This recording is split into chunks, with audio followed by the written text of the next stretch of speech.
Il m'a Ah, dit: il «Ah!» y a il y avait ce truc aussi des attachements, insécures que tu as peut-être certainement entendu parler dans la théorie polyvagale machin et en gros, moi, je vois de plus en plus de femmes aussi qui me disent que finalement, ça les arrange de tomber sur des mecs qui sont déjà pris, alors peut-être involontairement, inconsciemment ou consciemment, je sais pas, mais qu'elles disent qu'elles veulent un mec, pour construire, mais J'entends en ce que tu dis, réalité, hein.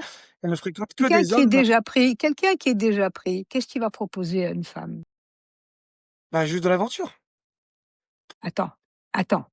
Qu'est-ce qu'il va proposer de plus à une femme? OK, de l'aventure. C'est quelle va être cette aventure? Ils vont se voir quand? Bah, quand il est disponible.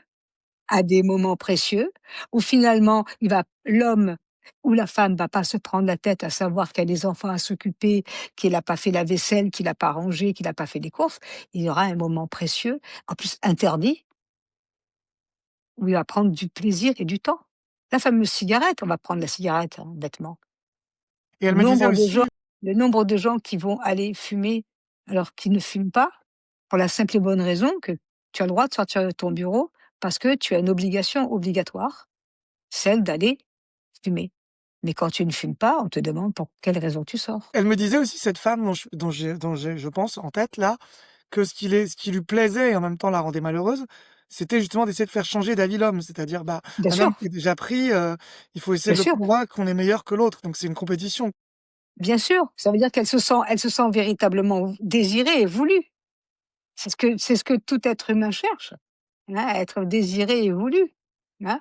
Comme et donc forcément, si déjà il est marié et que en plus de ça, il a envie de la voir, au début c'est on le voit bien, c'est une aventure. Elles sont très heureuses et très contentes et puis lui, à la limite, il est satisfait parce que finalement, d'un côté, il a sa famille, son petit train-train journalier et puis finalement, il a sa petite danseuse et puis elle, à un moment donné, ce qu'elle veut, bah, c'est qu'elle en veut plus. Elle ne se rend même pas compte que les moments qu'il lui offre sont des moments privilégiés. Comme je le dis souvent, le plus beau, c'est les fiançailles parce qu'on est promis et on est promise. On attend quelque chose. Donc on se montre son plus bel attrait, de manière à pouvoir séduire l'autre.